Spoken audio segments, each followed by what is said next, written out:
Hello, dear students of level 1. Glad to see you today.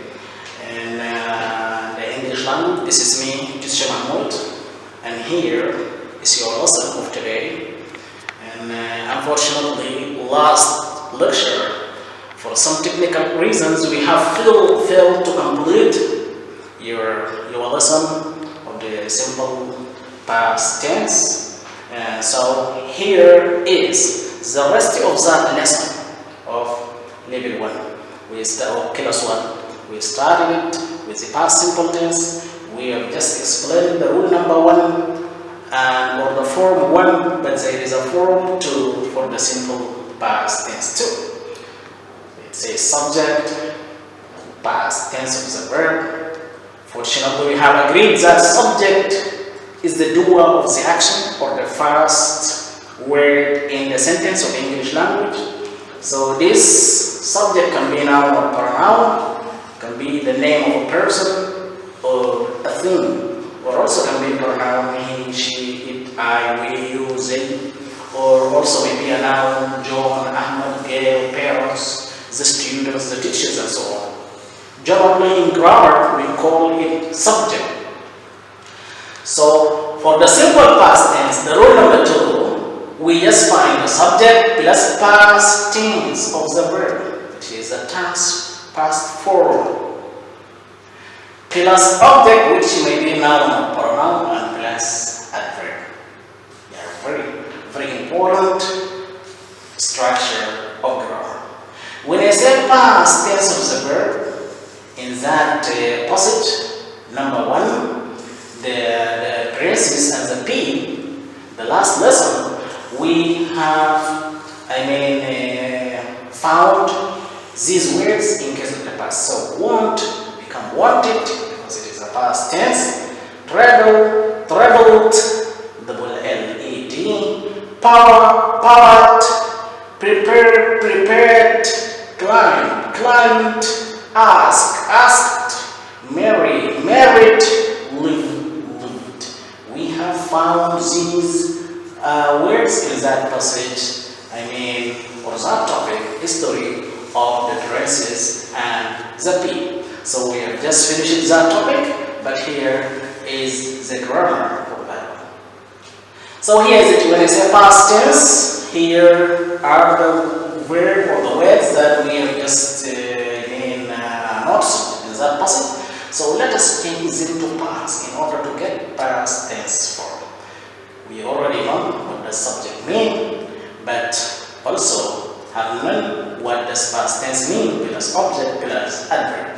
When it comes to adverb, particularly for the past simple tense, is quite important to know how to differentiate between different adverbs. Because this single part of a sentence, it helps me a lot to distinguish the past simple tense of the other. When I say ADV is the abbreviation for adverb. And when I say adverb, in the past simple tense, for example, in 2012, in 2012, it is the past, something happened in the past. Yesterday, something happened in the past, but also you can say last. Last week, last month, last year, and so on. Last summer, last winter, etc. All of such expressions express things that happened and finished in the past and should come at the end of the sentence. Here, it is not also that, but also I can say a week ago. So these words, the same time expressions, go with the way ago. I can say a week ago or last week. The same. Month ago, a year ago, and so on. So these expressions also used in the past simple tense, and these, if you just find one of them, last plus time expression, or time expressions plus ago, or any past expressions like in 2011 or yesterday or so on, this one, it is the simple past tense. It is not only that, but also sometimes people start with once upon a time. Time expression. Once upon a time, something happened in the past. Or one night. But these time expressions usually come at the beginning of the sentence. You can say, once upon a time there was a king, and so on. So anyway, these are time expressions that help me a lot to distinguish the past simple tense of the other kind of tenses. So now let's go back to that passage and just find these words in the past tense. It's in the past tense. So all of them are words we used in that passage. So just these one we call them regular verbs, because if you want to change them to past tense, then you have to add ed at the end. But the other kinds of the other several group of words, we use them to also in the past simple tense, but to change them from infinitive to past tense, they have different forms. They don't need an ed. So say can be said, leave, left, hit, break, broke, go, went, take, took, has, had, or have had, give, given, or gave, got, came, put, knew, and so on. These expressions we just, or these verbs we found them used in the topic. So this is the rule number 2, which we use to express what happened in the past. That rule 1 of the past simple tense, we just use it to express also the state or the condition or the situation in the past, but this one is used to express actions. That's why it is used to express what happened in the past time.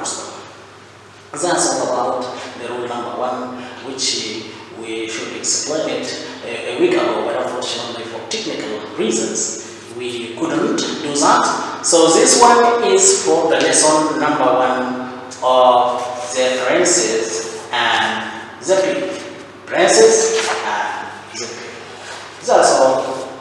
That's all. So now let's go ahead to see what's new. And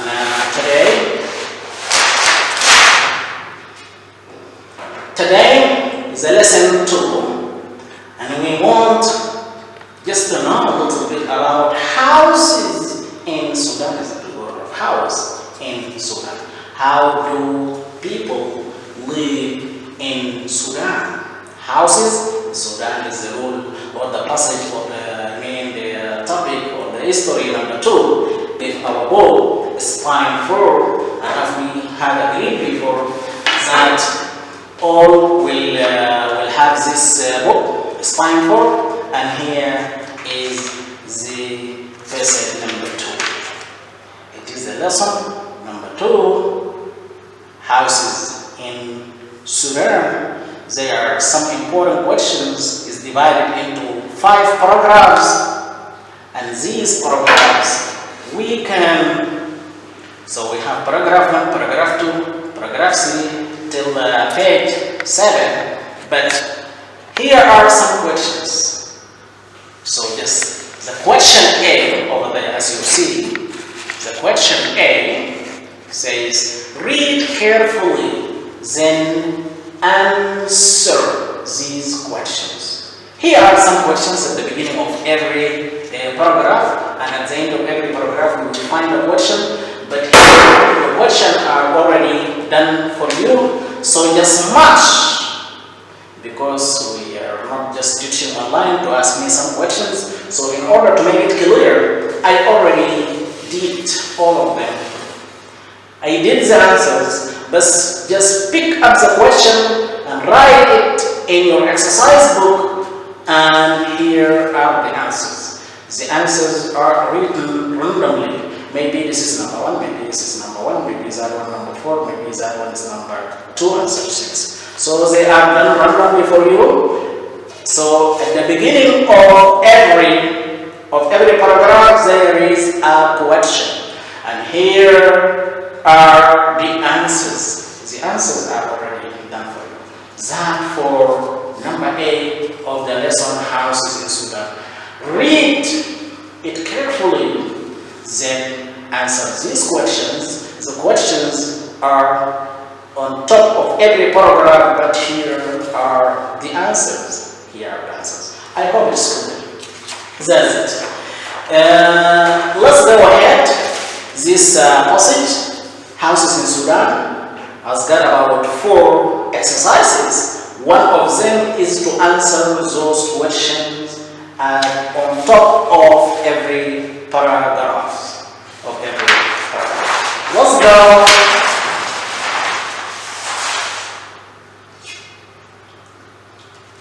Let's go to grammatical side of